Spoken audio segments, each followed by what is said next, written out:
भाई good morning अभिषेक। अरे Popat Lal ji, good morning good morning. अरे भाई देखो पोपट लाल अंकल आए हैं तुम्हारे।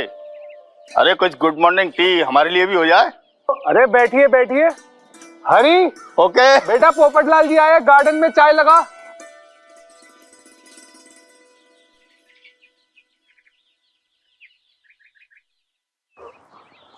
अरे आप बैठे नहीं, आइए आइए। कैसे आना हुआ सुबह सुबह? अरे वही शादी के बारे में बात करनी थी। मैं भी नहीं जा पाया था पिछले साल शादी करवाने के लिए। तुम्हारी आंटी किसी पंडित के पास गई थी तो उसने बताया कि मेरे घर में सुख शांति इसलिए नहीं है क्योंकि हमने अभी अपने पितरों का पिंडदान ही नहीं कराया। हाँ, पिछले साल तुम गए थे ना शादी करवाने के लिए बाई रोड, जिसके कारण तुम्हारे घर में इतनी सुख शांति है। तो मैंने सोचा तुम ही से बात कर लूं। भाई कोई शॉर्टकट हो तो बताओ। शॉर्टकट चाहिए? हाँ, मैं आपको दो शॉर्टकट बताता हूँ। एक रास्ता आपको सीधा हरिद्वार पहुंचाएगा, दूसरा रास्ता सीधा हरि के द्वार पहुंचाएगा। बताइए कहाँ जाना पसंद करोगे? अरे भाई फिर तो हरिद्वार का ही बता दो ना, क्योंकि हरि के द्वार जाने के लिए तो मुझे मरना पड़ेगा और मैं इतनी जल्दी मरना नहीं चाहता क्योंकि मुझे तो अभी पोते पोतियों को खिलाना है। इतनी जल्दी मरना नहीं चाहता। तो आइए आपको गार्डन में डिटेल्स में बताता हूँ इसके। ओह चलिए। चाय ला बेटा। हरि के द्वार जाने के लिए और पितरों का भोग लगाने के लिए इतने कर्म कांड करने की जरूरत नहीं है। हरि से तो मैं आपका 1 सेकंड में कनेक्शन करा दूं, 1 सेकंड में। लो, हरि आ भी गया।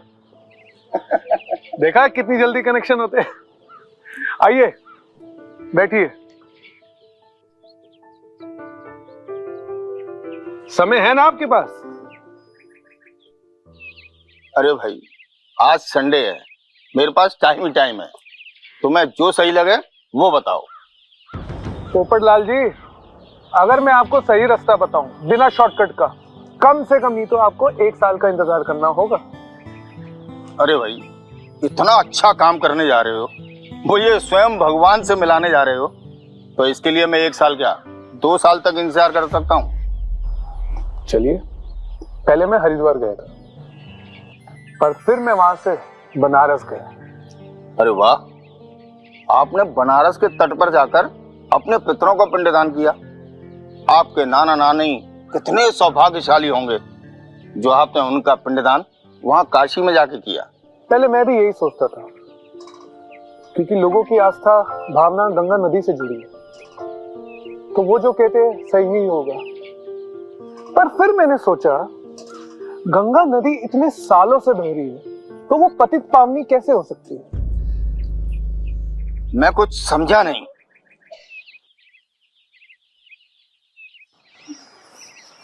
पोपट लाल जी, अब आपको तो पता ही है कि मैं पहले नास्तिक था। अब गंगा का पानी पीने लायक तो छोड़ो, डुबकी लगाने के लायक भी नहीं है। जो गंगा अपनी खुद की रक्षा नहीं कर पाती, वो कैसे पतित पावनी हो सकती है? ऋषिकेश तक तो पानी फिर भी ठीक है, उसके बाद तो इतना पोल्यूटेड हो गया है कि कोई कुछ नहीं कर सकता। अरे भाई लेकिन गंगा अशुद्ध कैसे हो सकती है? कभी नहीं। शास्त्रों में इसका गायन है। लोगों की भावनाएं उससे जुड़ी हुई हैं। हम गंगा को अपनी माँ का दर्जा देते हैं। ये सनातन से चला आ रहा है और इसमें कोई दो राय नहीं कि गंगा का पवित्र जल कभी पतित नहीं हो सकता। चलिए, मैं 1 सेकंड के लिए आपकी बात मान भी लेता हूं कि गंगा पतित पावनी है। तो अगर वो पतित पावनी है तो फिर वहीं बैठे रहो, बाहर क्यों निकलते हो? जितने चोर उचक्के सबको वहीं डुबकी लगवा दो, पावन हो जाएंगे। कोर्ट पुलिस की जरूरत क्या है? बेफालतू में लोगों के पैसे और ये समय दोनों बचेगा। और वैसे भी आप लोग तो भक्ति में गाते ही हो कि आओ पतित पावन आओ, आकर हमें पावन बनाओ। तो जब गंगा पतित पावनी है तो फिर बुलाते किसको? गंगा का पानी शरीर के रोगों को ठीक कर सकता है, लेकिन मन के रोगों का क्या? भाई बात तो तुम लॉजिकल कर रहे हो, फिर भी वो पतित पावन कौन है ये किसी को नहीं पता। मुझे पता है। और भक्ति भी एक की जाती है, अनेकों की नहीं। और गंगा इतनी ही पतित पावनी होती तो संसार में हर कोई पावन ही होता, पतित तो कोई होता ही नहीं। अगर गंगा नदी इतनी ही पतित पावनी होती तो उस परमात्मा को बुलाने की जरूरत क्या थी? उसी गंगा में स्नान करा दो ना। बचे कुचे पैसे गरीबों में दान करो, पुण्य कमाओ, अच्छे कार्य करो, कुछ नहीं तो गरीबों की दुआएं तो मिलेगी। तुम क्या कहना चाहते हो मेरी कुछ समझ में नहीं आ रहा। मैं आपको समझाता हूँ। आपको तो याद होगा कि जब मैं पिछले साल श्राद्ध कराने गया था,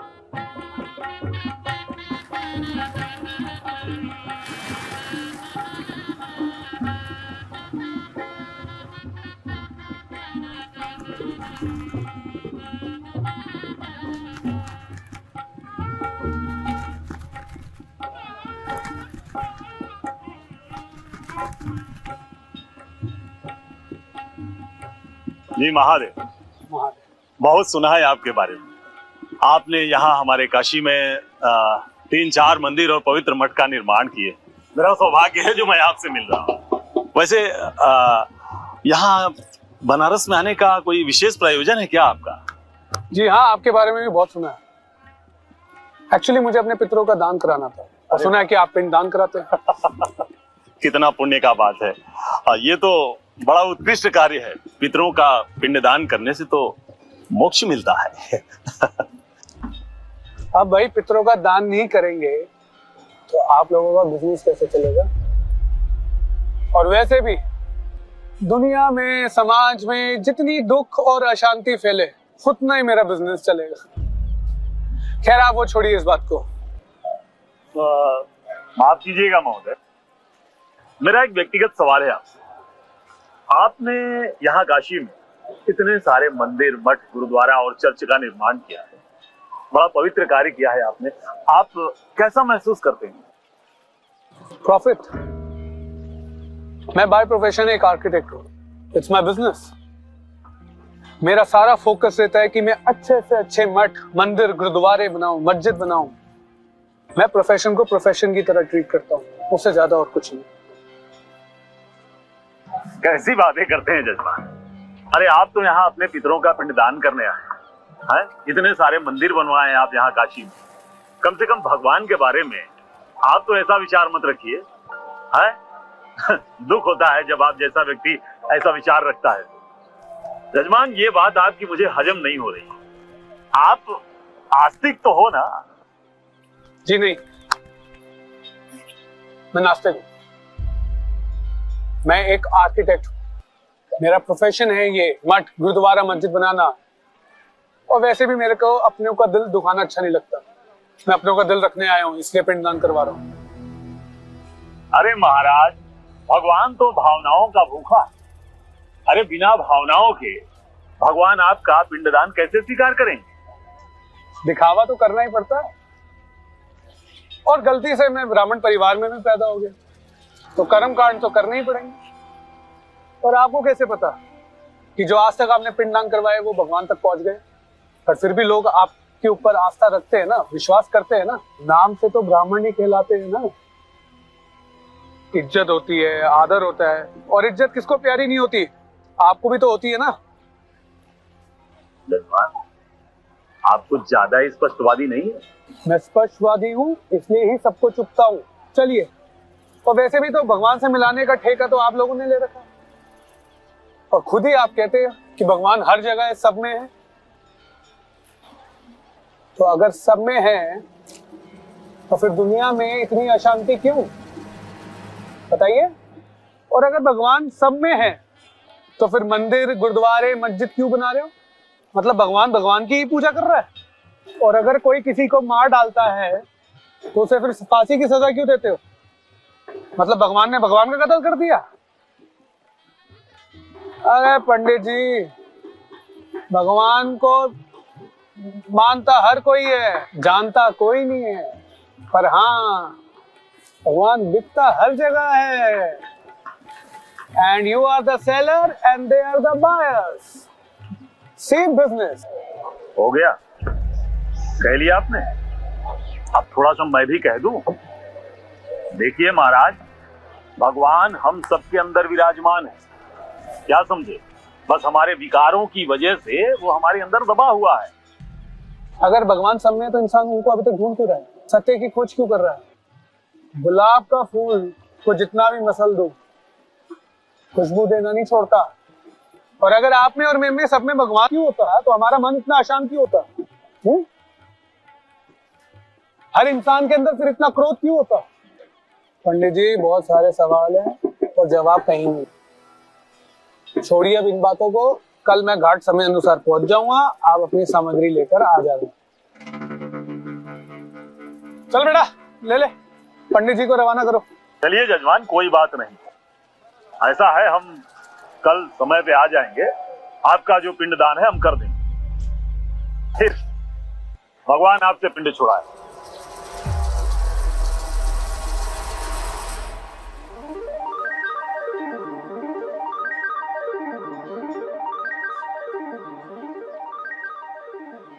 देखो ना, ये दो कौवे आए और ऊपर से काएं काएं करके मंडराते हुए चले गए। So sweet.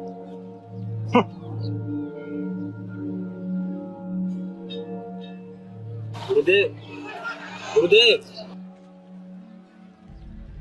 अरे क्या हुआ भैया? सुबह से दोपहर हो गई, आपके नाना नानी कहाँ है? अभी तक आए नहीं। आपके नाना नानी के चक्कर में पेट में चक्कर आ रहा है भैया, चूहे कूद रहे हैं पेट में, भूख लगी है यार। गुरुदेव, अरे पता है यार। I must tell you, he was very naughty guy. क्या कर रहे हैं आप? क्या मुझे पापा बताते थे? क्या? He was very naughty. हाँ? Very very naughty. अरे आपका बात तो आज समझे में नहीं अरे है। बड़ा बुड़बक थे, पड़ोसियों का खाना खाते थे, घर का नहीं खाते थे। हम तुम्हें वो समझाने की कोशिश कर रहे हैं। अरे तो ये सब बात आप पहले काहे नहीं बताए हैं? आपके नाना नानी के चक्कर में हमारे घर वाले तो भूखे रह जाएंगे ना। बड़े अजीब आदमी है आप। हद हो गई। पंडित जी, दुनिया में हर चीज इतनी एडवांस हो गई है तो तुम भी एडवांस हो जाओ। डायरेक्ट टिफिन भेजने की सर्विस शुरू करो भगवान जी को। और एक बात बताओ मुझे, जब नाना नानी स्वर्गवासी हो गए हैं तो उन्हें वहां भोजन नहीं मिलता होगा क्या कि वो जो नरक का खाना खाएंगे? और सुना है वहां तो 56 प्रकार के भोग मिलता है। 56 भोग का खाना मिलता है, 56 भोग। ये क्या गाजर का हलवा खाएंगे? का किटिर पिटिर कर रहे हो भैया तुम? हैं? तुम सीधे सीधे हमारी आस्था पे प्रहार कर रहे हो? हैं? कैसे ब्राह्मण हो भैया आप? तो पंडित जी, चलो ये भी मान लिया कि वो स्वर्ग पधार चुके, तो इसका मतलब वो नरक में रहते थे। मतलब आप और मैं तो नरकवासी हो गए, हम सब नरकवासी हो गए।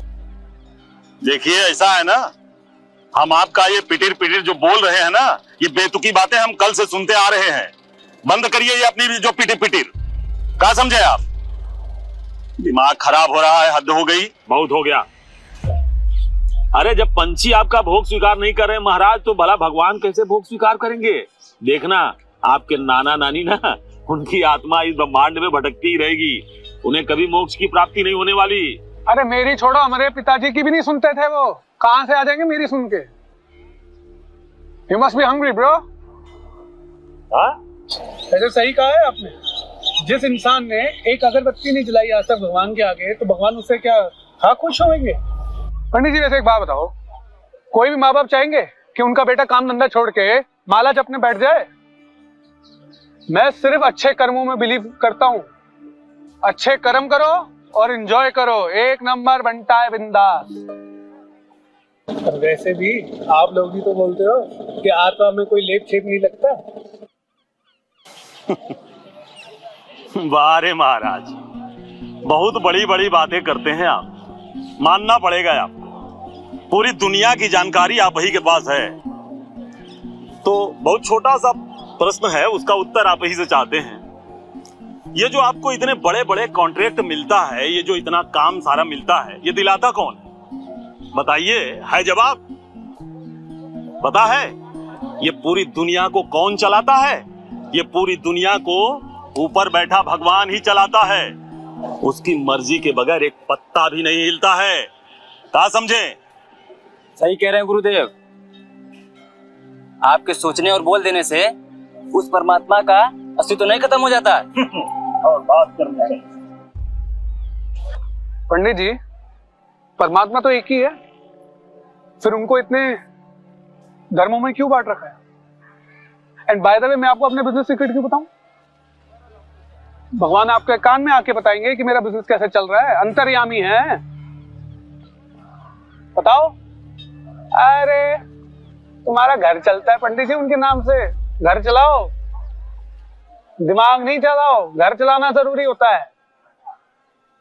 आए। पता है जजमान, आपकी सोच ही विकारी है। अरे जो व्यक्ति सोने का बहाना कर रहा हो उसे जगाया नहीं जा सकता है। आपके नाना नानी इसीलिए नहीं आ रहे हैं क्योंकि आप हो ही नास्तिक। तो आप मुझे बना लीजिए आस्तिक, बदल दीजिए मेरी सोच। और वैसे भी एक बात बताओ, जो कौवे आएंगे वो क्या गारंटी है कि मेरे नाना नानी होंगे? अब किसी कौवे को भूख लगी हो, वो खा के निकल जाए तो आपको क्या खाक पता चलेगा? और या तो फिर आपके कान में आके कौवा बोलेगा, अरे मैं अभिषेक का नाना नानी हूँ। कि कौवे की भाषा भी सीख ली है आप लोगों ने। You know, it's very important for business. Yeah, I can understand. किसी ने आपसे तो पूछा होगा नहीं कि मुझे भगवान दिखाओ। चलो मैं पूछ लेता हूँ, दिखाओ। छी छी छी, आप यहाँ नाना नानी का श्राद्ध कराने आए हैं या हमारा मजाक उड़ाने आए हैं? घोर कलयुग आ गया है। इसीलिए गीता में कहा गया है कि जब गुरुओं और संतों पर अत्याचार होगा तो भगवान स्वयं अवतार लेंगे। चलो मान लिया, भगवान सब जगह है, सब में है, तो उनको पुकारने की क्या जरूरत है? और कहां से आएंगे? अरे हमें तो लगा था आप ब्राह्मण हैं, अच्छे व्यक्ति हैं, कितना सम्मान करते थे आप, लेकिन आप सम्मान के बिल्कुल विपरीत निकले। लायक भी नहीं है सम्मान के। ऐसा है ना, आप अपने नाना नानी का भोग लगवाते रहिए, बुलाते रहिए उनको। हम तो चले यहां से। अरे हमें और भी जगह श्राद्ध कराने हैं भाई, यही परपंच करेंगे तो फिर हमारा तो हो गया काम। ओहो, चलो अब आप तो मेरी सोच बदलने से रहे। मैं ही तुम्हें कुछ सोच दे दूं या सीख दे दूं, या मेरी ही सोच से तुम बदल जाओ। कौवे आए ना आए, खाना खा लो। मैं सोचूंगा मेरे नाना नानी ने खा लिया, और अब you must be hungry right? खा लो। अरे महाराज, आस्था और विश्वास नाम की भी कोई चीज होती है कि नहीं? अरे बड़ों ने हमारे जो विधियां बनाई है उन्हीं के अनुसार ही हमें चलना पड़ता है। बात करते हैं। बड़ों ने ही बनाया है, भगवान ने तो दी। तो चलो विधि को बदल देते। कम से कम मुझे ये 2 ब्राह्मणों को खाना खिलाने का पुण्य तो मिलेगा। अच्छे कर्म, मेरे वर्ड याद रखो पंडित जी, बाद में बहुत काम आएंगे तुम्हारे। ऐसा है जजमान, आप यहाँ पे किसी और पंडित को देख लीजिए, हमारे पास फालतू का जो समय नहीं है, ये बहसबाजी करने का। चलो भैया। अरे पंडित जी, पंडित जी, पंडित जी, काहे इतनी जल्दी हो रही है? गुरु दक्षिणा तो ले जाओ, और नहीं तो फिर मेरे पे ही भोट डलवाओगे कि 2 ब्राह्मणों को भूखा भेज दिया और बिना दक्षिणा के भी भेज दिया। कमाल करते हैं ना। अरे जब पंछी आपका भोग स्वीकार नहीं कर रहे हैं तो भगवान आपका भोग भला कैसे स्वीकार करेगा? और वैसे भी ना, आपके नाना नानी को मुक्ति मिलने वाली नहीं है, देखिएगा उनकी आत्मा भटकती ही रहेगी। हाँ। अच्छा वैसे एक बात, बहुत समय बर्बाद कर दिया आप हमारा। अब शांत हो जाइए। हाँ बोलिए। मेरे सवाल के जवाब दीजिए। कहा है 33 करोड़ भगवान में से कौन से भगवान आएंगे और किन्हें भोग लगाना है वो तो पता आ जाओ। अभी भी बहसबाजी कर रहे हैं आप। चलो भैया चलिए। अरे तभी तो मेरे माँ बाप भी यही कहते हैं कि मैं लाखों में एक हूँ।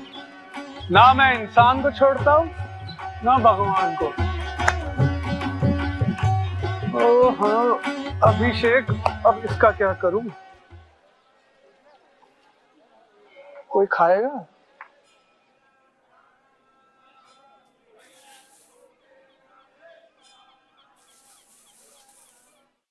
अगर नाना नानी का श्राद्ध नहीं हुआ ना, तो देखना हमारा भी यही हाल होगा। मोक्ष प्राप्ति के लिए हवन कराना पड़ेगा। आप जल्दी से श्राद्ध का काम पूरा कीजिए ताकि हमें भी मुक्ति मिल सके। अरे कमाल करती हो बहन, जिनको तुमने जीते जी पूछा नहीं, अब मरने के बाद पूछ रही हो। मेरी एक बात मानो या ना मानो, गरीबों को खाना खिलाओ, दुआएं मिलेगी, और नाना नानी को मोक्ष भी मिल जाएगा। कोई को खिलाओगी वो सिर्फ काय काय करेंगे, यहाँ वाया वाया जाने से अच्छा है या तो पिंडदान सीधा भगवान को लगाओ तो मैं मानूंगा भी। भाई, भगवान का पता किसी के पास नहीं है, और पता है ना, मरने के बाद ही वहां जाया जाता है। अच्छा चलो मैं देखता हूँ।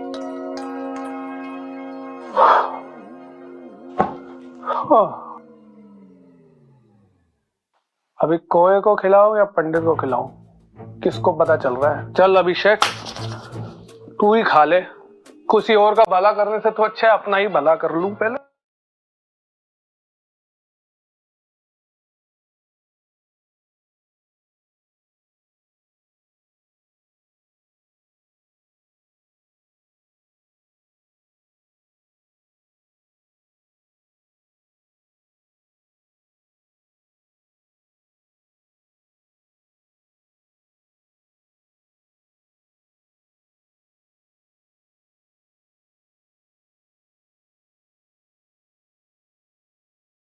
कमाल है ना, जिंदगी भर में भगवान का घर बनाता रहा, लेकिन भगवान का पता ही नहीं पता। वो कौन है, कहां से आते हैं, कुछ नहीं पता।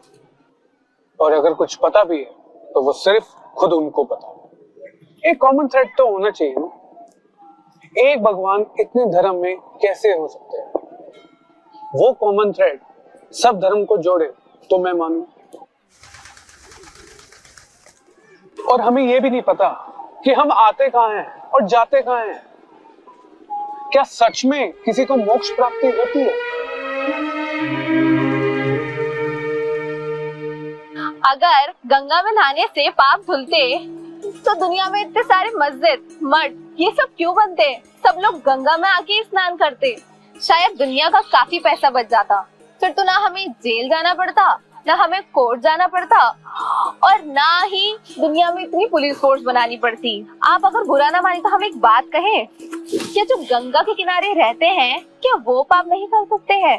देखिए, हम ये मानते हैं कि गंगा पवित्र है, शुद्ध है। गंगा शरीर के कुछ रोग को ठीक कर सकती है, परंतु मन में उठने वाले विकारों को नहीं। देखिए, बुराई मन से उठती है, तन से नहीं। ये तो भावनाओं की बात है मैडम, जितनी सोच उतनी बातें। पर हमारी भावनाएं तो गंगा मैया से जुड़ी है, क्योंकि ये हमें रोजी रोटी देती है। पतित पावन तो स्वयं परमात्मा शिव है, जो कि खुद इस धरा पर आकर स्वयं अपना परिचय देते हैं। तो फिर ये गंगा पतित पावन कैसे हो सकती है? कुछ समझ आया? हमें तो जो बड़ों ने बताया है हम उसी पर चलते हैं। आप बड़े लोग हैं मैडम, आपको शायद हमसे ज्यादा ज्ञान है, लेकिन हमें ये सब बात कर लेनी पड़ती। जिस दिन आपकी भक्ति पूरी हो जाएगी उस दिन आप स्वयं परमात्मा के पास आओगे ज्ञान लेने। चलिए हम तो चलते हैं।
मेरे घर वाले हमेशा मुझसे नाराज रहते हैं क्योंकि मैं कर्म कांड को नहीं मानता। अजीब बात है ना, जिसने आज तक भगवान की चौखट पर पैर नहीं रखा वो व्यक्ति उसका घर बना रहा है। पता नहीं भगवान मेरी इतनी सुनता क्यों है, जबकि ना मैं उसे जानता हूं और ना मैं मानता हूं। पर क्या करूं, मैं ऐसा ही हूं।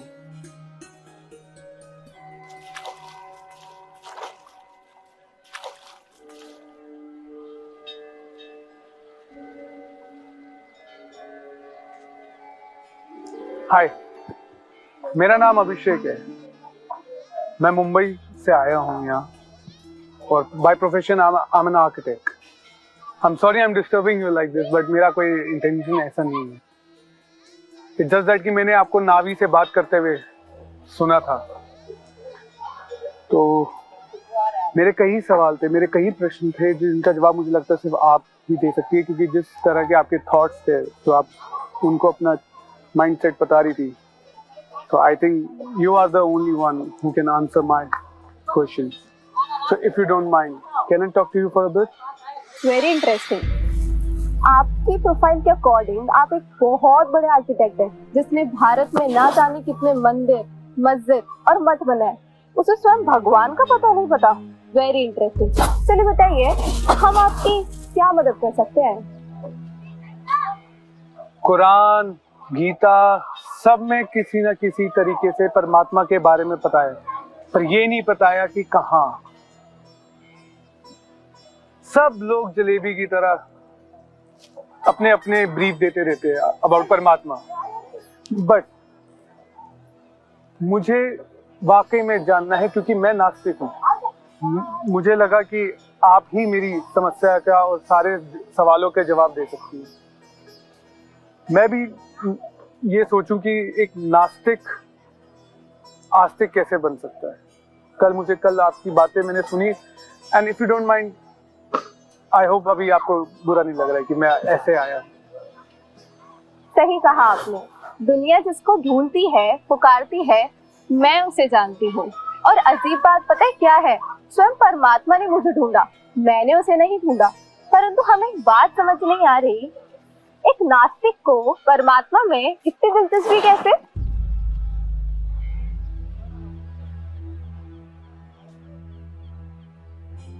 मेरे कुछ प्रश्न हैं जिनका जवाब मेरे लिए जानना बहुत जरूरी है, और जवाब परमात्मा ही दे सकता है।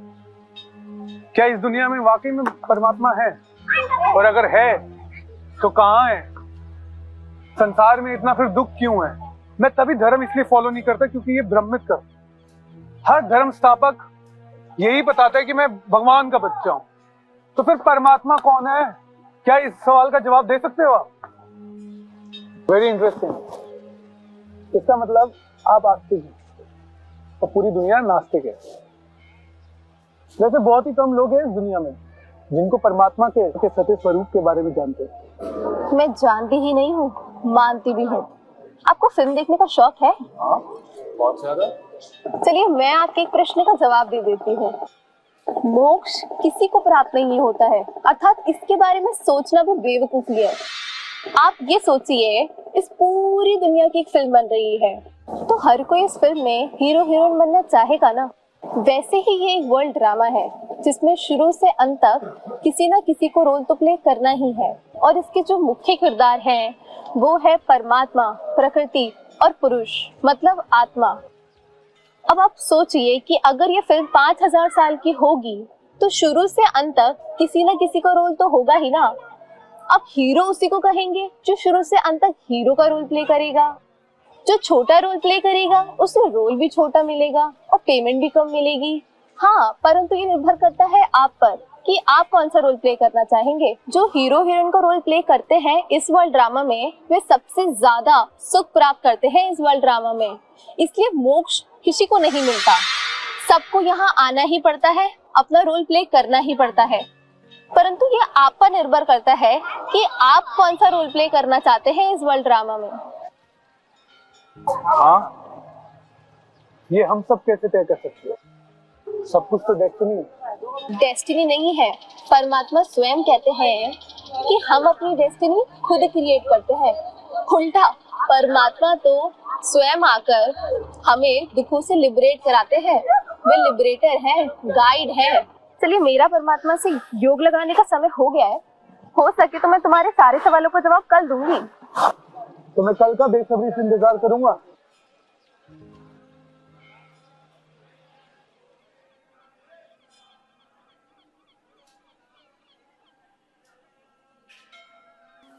नदियां तो सब जगह है, फिर गंगा ही क्यों? गंगा नदी को योग अग्नि नहीं जो विक्रम विनाश हो।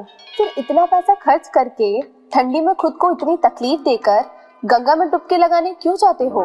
अब ऐसा तो नहीं एक बार गंगा में डुबकी लगाने से पावन हो जाएंगे।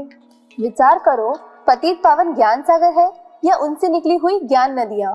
परम पिता परमात्मा शिव बाबा द्वारा स्थापित रुद्र ज्ञान यज्ञ और उससे निकली ज्ञान गंगा अर्थात ब्रह्म कुमारी बहनें ही पावन बनने का सत्य रास्ता बता सकती है, ना कि ये गंगा जल जो कि सदियों से बह रही है। इस पहेली को अगर हल किया तो तुम सेकंड में जीवन मुक्ति पा सकते हो। तुम्हारे नाना नानी की आत्मा भटकती ही रहेगी। मोक्ष के बारे में सोचना भी बेवकूफी है। मोक्ष किसी को नहीं मिलता है।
Thank you so much. आपने मुझे यहाँ बुलाया, मुझे तो उम्मीद ही नहीं थी कि आप मिलोगी आज। मैं पूरी रात नहीं सो पाया। Thank you. और इसी बहाने बनारस नाव पे घूमने का मौका भी मिल गया। मेरे को अपने सवालों के जवाब पूछने थे और मैं इतना एक्साइटेड कभी नहीं हुआ भगवान को के बारे में जानने के लिए। मैं जल्दबाजी में कल आपसे आपका नाम पूछना भूल गया। आपका नाम क्या है? जी मैं खुशबू। मेरे शरीर का नाम खुशबू है। मैं एक आत्मा हूँ जो कि इस शरीर को चलाती हूँ। मैं एक एनर्जी हूँ।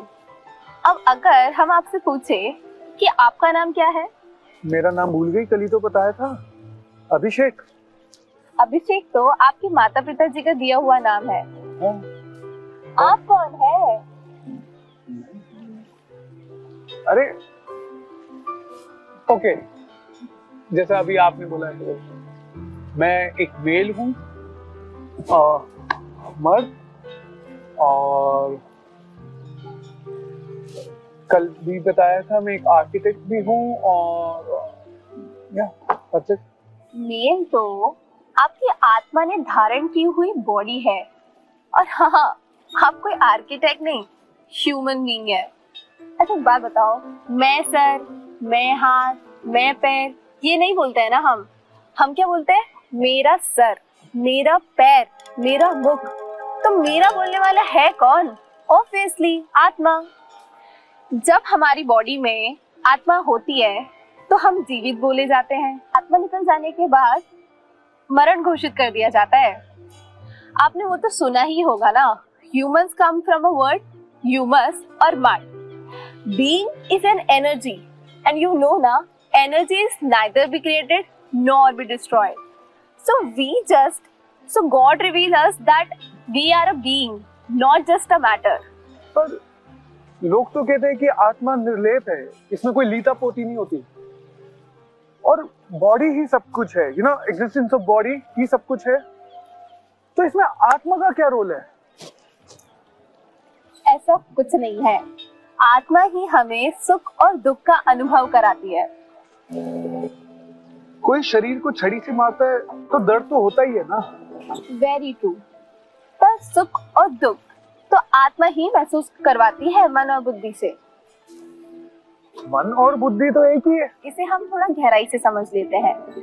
मन का काम है सोचते रहना, बुद्धि का काम है निर्णय लेना और संस्कार हमारे कर्म। जो कर्म हम बार बार करते रहते हैं वह हमारे संस्कार बन जाते हैं और हम सबकी आत्मा चलती है स्पिरिचुअल पावर से। स्पिरिचुअल पावर लेने के लिए हमें अपना कनेक्शन परमात्मा से बनाना पड़ता है। वैसे ही हम सब आत्माओं का पिता होता है परमात्मा। वही तो मुझे जानना है कि परमात्मा कौन है, उनका नाम क्या है और हम कहाँ से आए और कहाँ जाएंगे? पहले मैं आपका क्रैश कोर्स करा दूं, परंतु आपको ये रियलाइजेशन होना बहुत जरूरी है कि हम एक आत्मा है जो कि पॉइंट ऑफ लाइट है।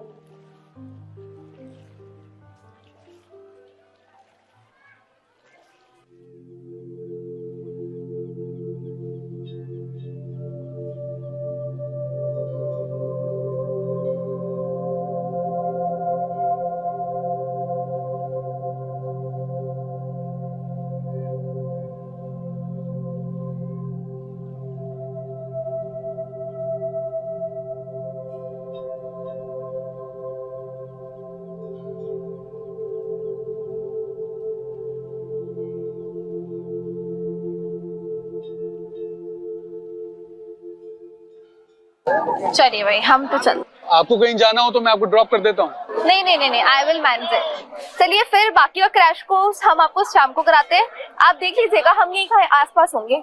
क्या हम कुत्ते बिल्ली भैंस भी बनते हैं?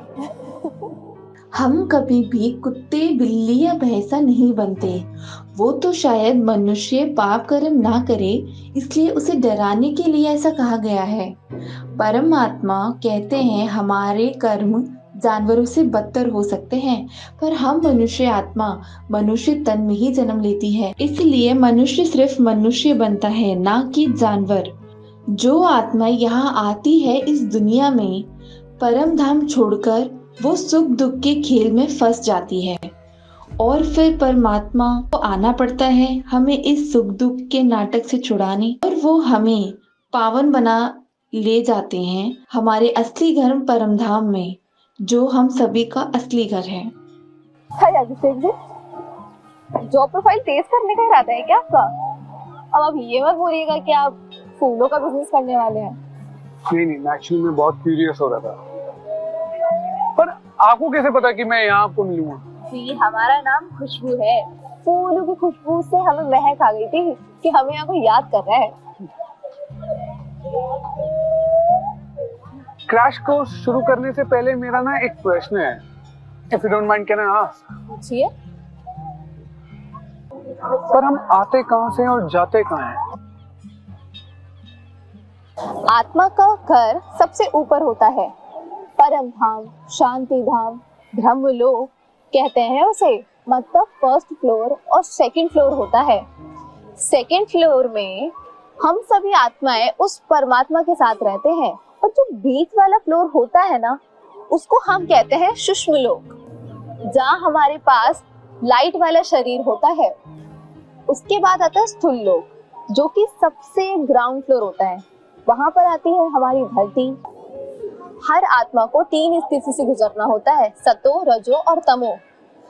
एक बार आत्मा जन्म मरण चक्र में फंस जाती है, तो फिर वो तभी परम धाम जाती है जब स्वयं परमात्मा इस धरती पर अवतरित होते हैं और आत्मा और परमात्मा का ज्ञान देते हैं। अरे पर उस परमात्मा का नाम तो बता दो। उसका नाम है शिव, जो कि सभी आत्माओं के पिता हैं। वो एक कल्याणकारी है।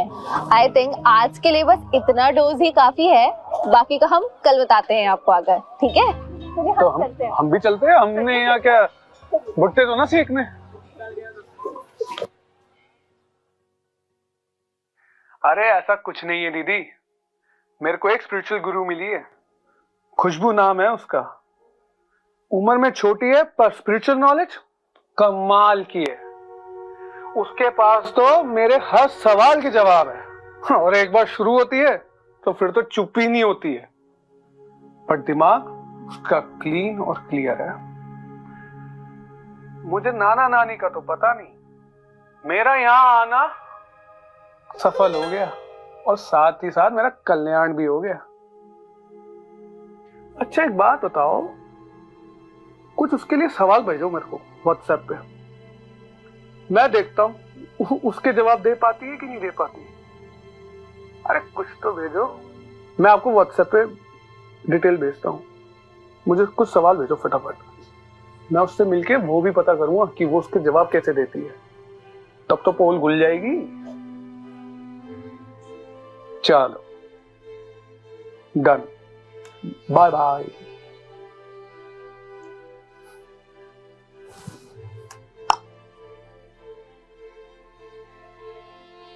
चलो आओ गूगल बाबा, कुछ तुम्हारे में भी सर्च करे।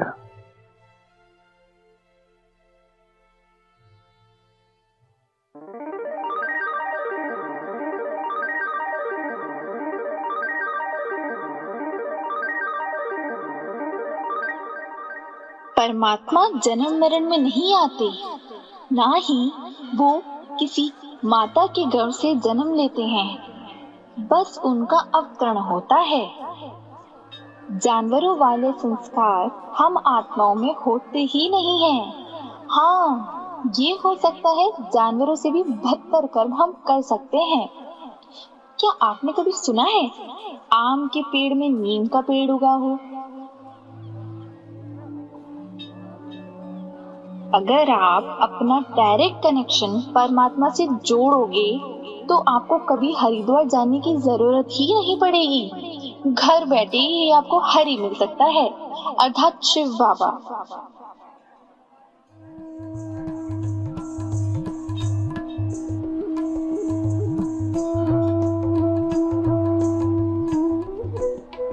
हाय, आपको कहाँ नहीं ढूंढ रहे। हम हर घाट को ढूंढ लिए और आप यहाँ बैठे हुए। हमें पता था, तभी हम ऐसी पीसफुल जगह ही भटक रहे थे आपको ढूंढने के लिए। यहाँ शांति इतनी है। चलिए लीजिए, आपके लिए सुबह से बनारसी पान हाथ में लेके घूम रहे। नहीं नहीं, थैंक यू। अरे खा लीजिए। I already have my breakfast, thank you. Banaras आए हो, बनारसी पान नहीं खाया तो फिर क्या खाक बना रहा था? नहीं नहीं, आप रखिए। चलिए फिर हम ही खा लेते हैं। मुंबई में तो मिलता नहीं ऐसा paan, so I thought I should have. हाँ।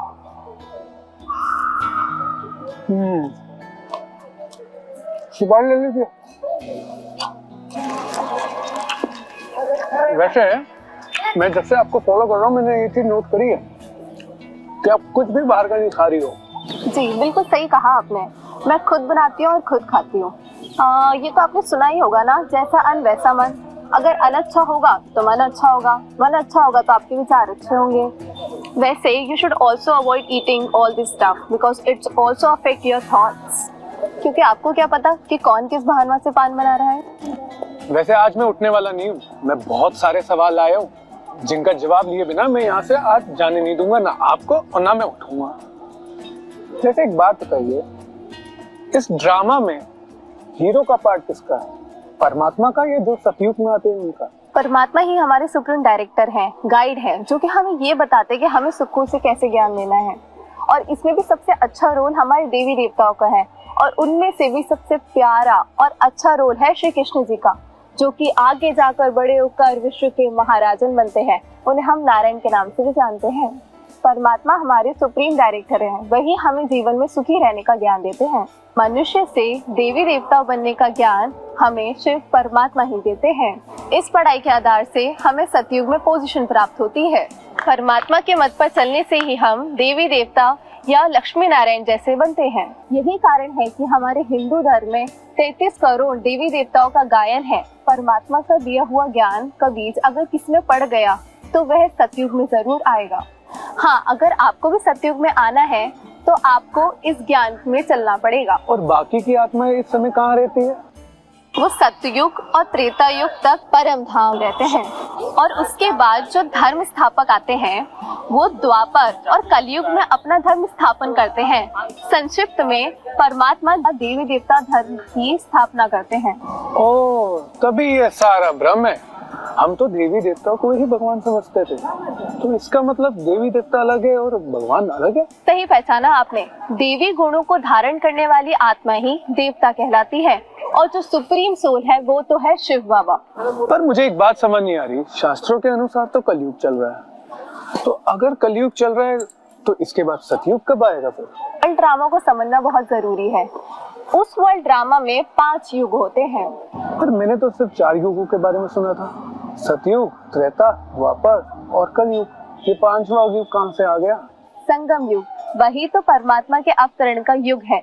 पुरानी दुनिया का विनाश और नई सतयुगी दुनिया का स्थापना। जब परमात्मा धरती पर आते हैं उस समय को संगम युग कहते हैं, और परमात्मा स्वयं आके सतयुग की स्थापना का काम कर रहे हैं और आत्माओं को पतित से पावन बना रहे हैं, नई दुनिया के लायक बना रहे हैं। जब परमात्मा हम जैसे ही है तो फिर उनमें और हम में फर्क क्या रहेगा?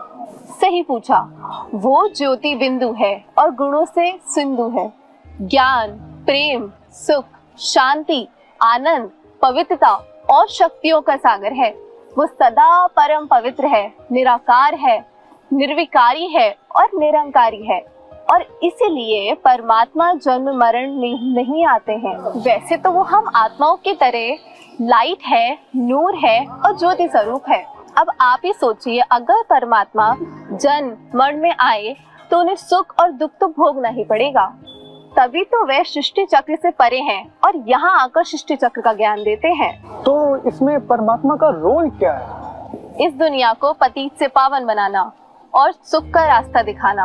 और हम बोलते भी है ना, God, G for generator, O for operator, D for destructor. विनाश करते हैं तो सबको दुख भी तो देते होंगे ना? वो दुखों का विनाश करते हैं। वो उन आत्माओं की सुनते हैं जो कि अशांत हैं, दुखी हैं और सुख पाना चाहती है। इसलिए वो पुरानी दुखों की दुनिया का विनाश करते हैं। इसलिए उनको मुक्ति दाता भी कहा जाता है। तो मेरा एक और प्रश्न है, धर्मात्मा, महात्मा, पुण्य आत्मा, ये कौन होते हैं? धर्म की स्थापना करने वाले कहलाते हैं धर्मात्मा, महान काम करने वाले कहलाते हैं महात्मा और पुण्य का काम करने वाले कहलाते हैं पुण्यात्मा। सभी धर्म वाले उसे ज्योति के रूप में स्वीकार करते हैं, जिसे हम परमात्मा भी कहते हैं। परमात्मा कहते हैं कि मेरा नाम सदाशिव है और मैं पतितों को पावन बनाता हूँ। और अगर मुझे भी दुखों से छूटना है और सतयुग में आना है तो उसके लिए क्या करना पड़ेगा? सिंपल, राजयोग की पढ़ाई तो करनी ही पड़ेगी, जो कि स्वयं परम पिता शिव खुद आकर कराते हैं। उसकी कोई फीस? हाँ है ना, 2 बार फीस देनी पड़ती है। 5 खोटे सिक्के, मतलब काम, क्रोध, लोभ, मोह और अहंकार, और 1 आना, मतलब 1 बार आना। अगर आपको भी सतयुग में आना है तो शिव बाबा से पढ़ाई पढ़ो और अपने आप को सतयुग के लायक बनाओ। बाकी तो ये ईश्वरीय परिवार है, जो करता है 100 गुना पा कर जाता है। अच्छा, यही बता दीजिए उस यूनिवर्सिटी का नाम और एड्रेस।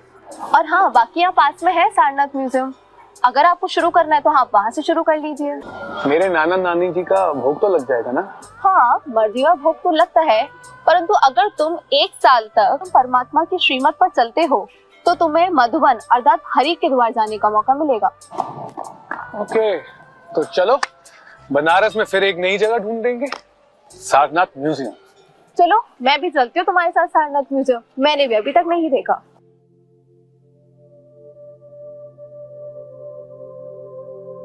नमस्ते भाई जी, दीदी जी, ओम शांति। ओम शांति। मैं हूँ बीके खुशबू, मैं कोटा की रहने वाली हूँ।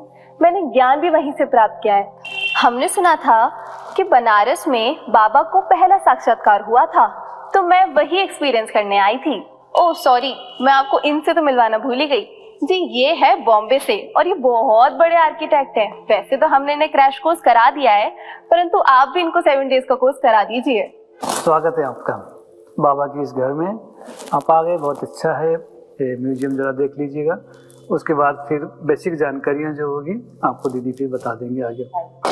Om Shanti, most welcome. आप सभी का ईश्वरीय परिवार में, इस घर में स्वागत है। आप बहुत ही सही जगह पे आए हैं। This is the Buddha city. आप बुद्ध की नगरी में आए हैं और ये बहुत ही स्पिरिचुअल जगह है, जहाँ पे आप ज्ञान प्राप्त करके जो आपका एम है, जो आपकी डेस्टिनेशन है, उसको आप अचीव कर सकते हैं। बुद्ध ने मेडिटेशन के बल से अपने ढेर सारे शिष्यों को रेडी किया और बुद्धित्व को प्राप्त किया।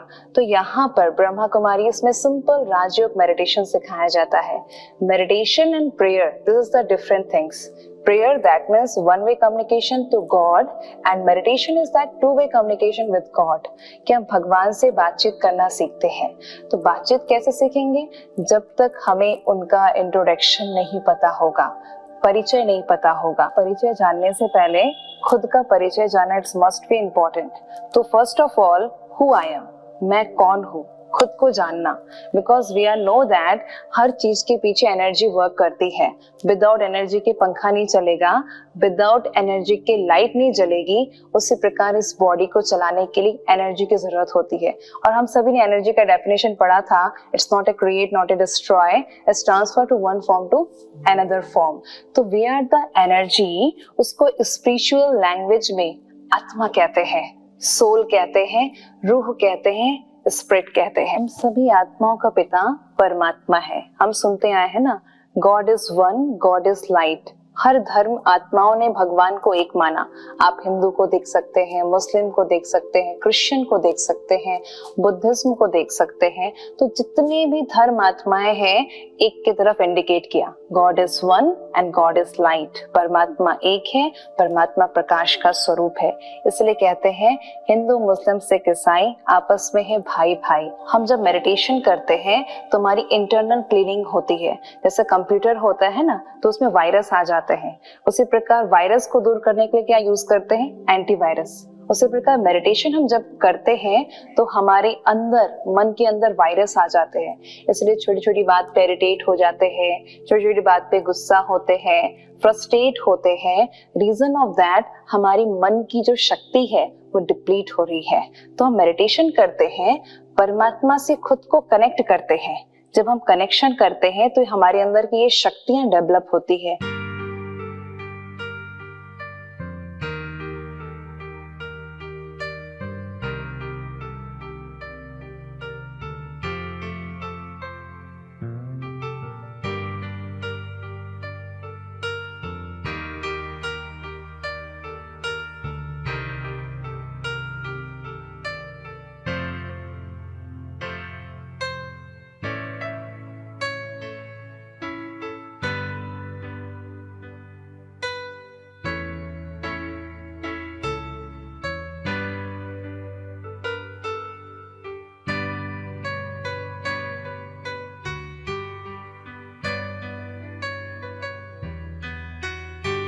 वो माउंट आबू में। हाँ, और हमारे शहर में भी है।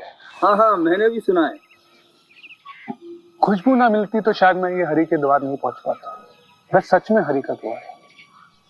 तो क्या तुमने अपने नाना नानी का श्राद्ध नहीं करवाया? करवाया ना, पर डायरेक्ट परमात्मा के घर करवाया और लगे हाथ अपना भी मर्जीवा भोग लगाया। अरे अब ये मर्जीवा भोग क्या होता है? अभी तो आप बस इतना समझ लीजिए कि जीते जी मर जाने को मर्जीवा भोग कहते हैं। और बाकी ज्यादा जानकारी के लिए एक बार जाइएगा सेंटर, फिर आपको और ज्यादा डिटेल्स में सब कुछ पता चलेगा। अरे नेकी और पूछ पूछ। अरे भाई, हरि के द्वार कौन नहीं जाना चाहता? इसके लिए मैं पूरे 1 साल तक रुकने को तैयार हूँ। अभी तो आप बस इतना समझ लीजिए कि मैं ये बिजनेस वगैरह कुछ समय के लिए कर रहा हूँ। अभी मेरा ये प्लानिंग है कि सब कुछ यहाँ से वाइंड अप करके मैं माउंट आबू चले जाऊँ, वहीं एक घर खरीदूं। गंगा में स्नान करने से कुछ नहीं मिलेगा, वहां जो सुकून, वाइब्रेशंस मिलती है वो एक अलग ही है, जो आपको एक डायरेक्ट परमात्मा से कनेक्शन कराती है। आप लोग भी क्या सोच रहे हैं?